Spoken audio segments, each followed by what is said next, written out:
দর্শক, বিস্তারিত জানাতে ঘটনাস্থল থেকে যোগ দিচ্ছেন সহকর্মী রনি দত্ত। রনি, উদ্ধার অভিযান এখনো চলমান রয়েছে কিনা, এই দুর্ঘটনা কেন ঘটলো, ফায়ার সার্ভিসের কর্মীরা কি বলছেন?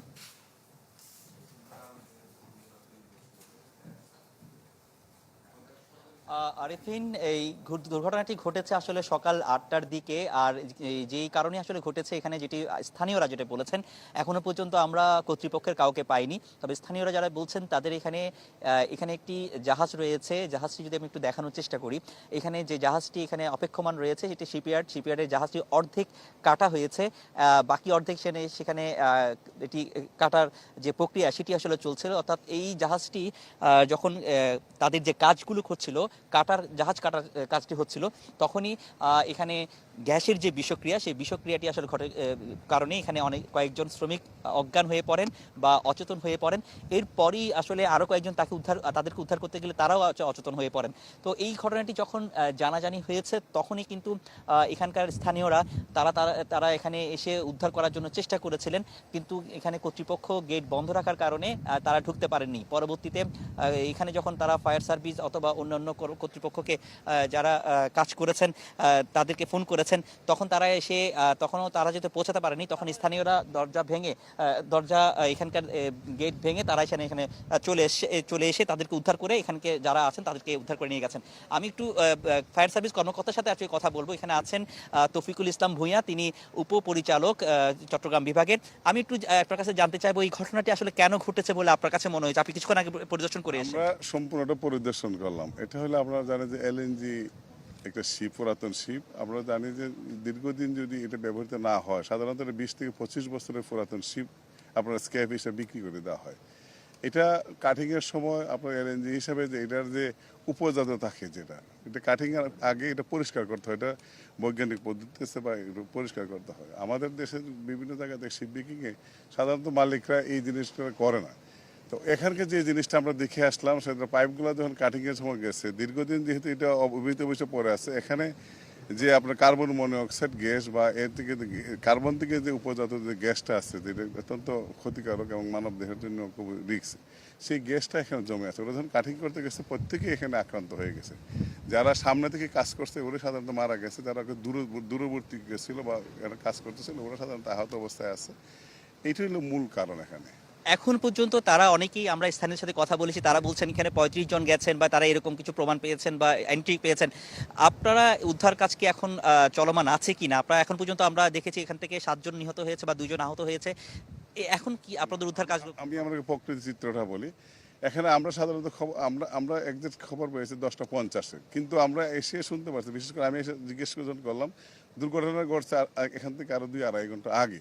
আমাদের দুর্ঘটনা ঘটার পরে সাধারণত আপনারা জানেন যে ফায়ার সার্ভিসকে সংবাদ দেওয়া হয়। দুর্ঘটনা আগে অথবা দুর্ঘটনার সাথে সাথে দেওয়া হয় না। ওরা কিছুটা আছে যে কিছুটা হাইড করার চেষ্টা করতে পারে। যখন ফায়ার সার্ভিসের গাড়িটা ঢুকছে, সাথে সাথে লোকজনও এখানে অনেক বাইরের লোকজনও প্রবেশ করছে।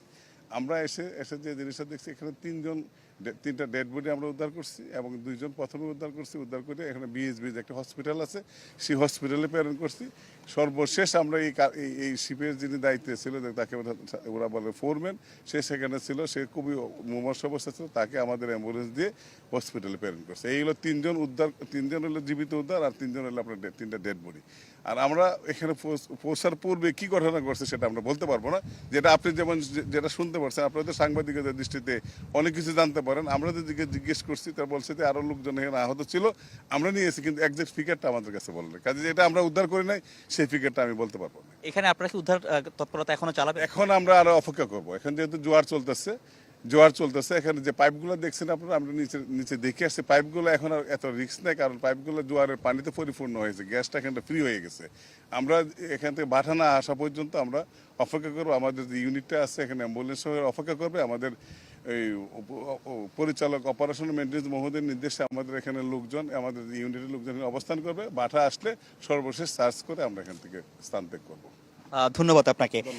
আমরা কথা বলছিলাম ফায়ার সার্ভিস কর্মকর্তাদের সাথে, তিনি আসলে পুরো বিষয়টা প্রকৃত যে বিষয়গুলো আছে বা এখানকার যে অবস্থা সেগুলো কিন্তু আসলে তিনি জানিয়েছেন। এখন আমরা এখানে দেখছি যে তেমন স্থানীয়রা নেই। এখান থেকে স্থানীয়রা কিছুক্ষণ আগেই সরে গেছেন, কিন্তু স্থানীয়দের একটা ক্ষোভ রয়েছে। যেহেতু স্থানীয়দের যে ক্ষোভটি সেটা আমাদেরকে যেটি জানিয়েছেন যে এখানকার মানুষজন তাদেরকে আসলে ঢুকতে দেওয়া হয়নি। তবে আমরা একটু দেখানোর চেষ্টা করছি জাহাজটির ভেতরের কি অবস্থা, যদিও এখানে আসলে যাওয়াটা আমাদেরকে যারা বলেছেন তারা যা বিপজ্জনক বলেছেন, তবে আমরা আমাদের সেফটি নিয়ে আসলে যাওয়ার জন্য চেষ্টা করছি।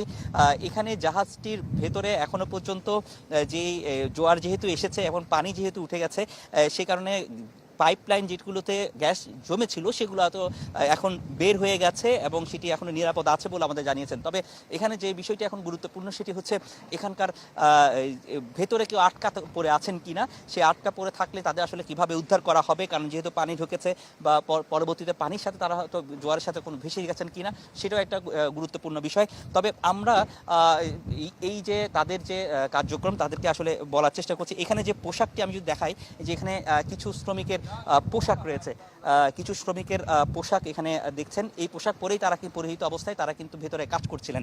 আমরা একটু যদি ভেতরের যদি চিত্রটি দেখানোর চেষ্টা করছি, সেটা একটা অনেক এখনো পর্যন্ত আমাদের নাকে কিন্তু কিছুক্ষণ পরপরই যে একটা স্মেল আসছে, গ্যাসের যে স্মেল সেটি কিন্তু আমরা পাচ্ছি। তো এখানকার যেই অবস্থা, আমরা নিরাপদ দূরত্ব থেকে আসলে সেই কাভার করার চেষ্টা করছি। আপনি দেখতে পাচ্ছেন কিছু ধুলা কিন্তু উঠছে, পাউডার জাতীয়, এইটি আসলে কেমিক্যাল এবং বিভিন্ন জায়গায় এগুলো কিন্তু ছড়িয়ে ছিটিয়ে আছে। এগুলোই কিন্তু আমরা সমুদ্রের মধ্যেও দেখলাম সেটি কিন্তু আসলে ছড়িয়ে ছিটিয়ে আছে। তো এই যে এটিকে গ্রিন যে ইয়ার্ড বলা হচ্ছিল, আসলে গ্রিন ইয়ার্ডের ক্ষেত্রে আসলে কতটুকু এটি পরিমাপ করার সেটি প্রশ্নবিদ্ধ। তবে এই যে দুর্ঘটনাটি আসলে ঘটেছে সেটি কিন্তু যথেষ্ট সেফটি থাকার যে কথা সেটি কিন্তু আসলে ছিল না, সেটি কিন্তু প্রতীয়মান হয়েছে। এবং আমি কথা বলার চেষ্টা করেছিলাম যেখানকার যিনি মালিক রয়েছেন, মালিক পক্ষের সাথে কথা বলেছিলাম, যখনই আমরা দুর্ঘটনার খবর শুনেছি তখনই তিনি যেটি বলেছেন যে তিনিও গ্যাস বিস্ফোরণের কথা আমরা শুনেছি। পরে তার কাছ থেকে জানতে পারলাম যে গ্যাস বিস্ফোরণ নয়, গ্যাস বিষক্রিয়ায় কিছু মানুষ আটকে আছে, তিনি উদ্ধার করার চেষ্টা করছেন। তবে আসলে তারা কতটুকু চেষ্টা করেছেন বা কতটুকু করতে পেরেছেন সেটা আমরা এখনো পর্যন্ত সেটি জানি না, বা তাদেরকে এখানে আর কাউকে পাচ্ছি না, কর্তৃপক্ষের এখন কাউকে পাচ্ছি না।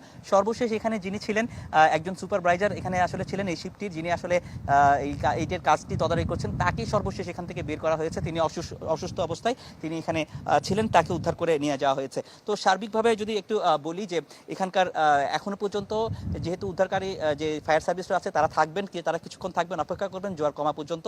পরবর্তী তাদের যে কার্যক্রম তারা দেখে তাদের এই কার্যক্রমটি আসলে উদ্ধার কার্যক্রম সেটা আসলে বন্ধ করবেন বা পরিত্যক্ত ঘোষণা করবেন। তো এই ছিল এখানকার সবশেষ অবস্থা। আরফিন। রনি, ধন্যবাদ আপনাকে। সহকর্মী রনি দত্ত যুক্ত হয়েছিলেন আমাদের সাথে, জানাচ্ছিলেন দুর্ঘটনাস্থলের সবশেষ পরিস্থিতি।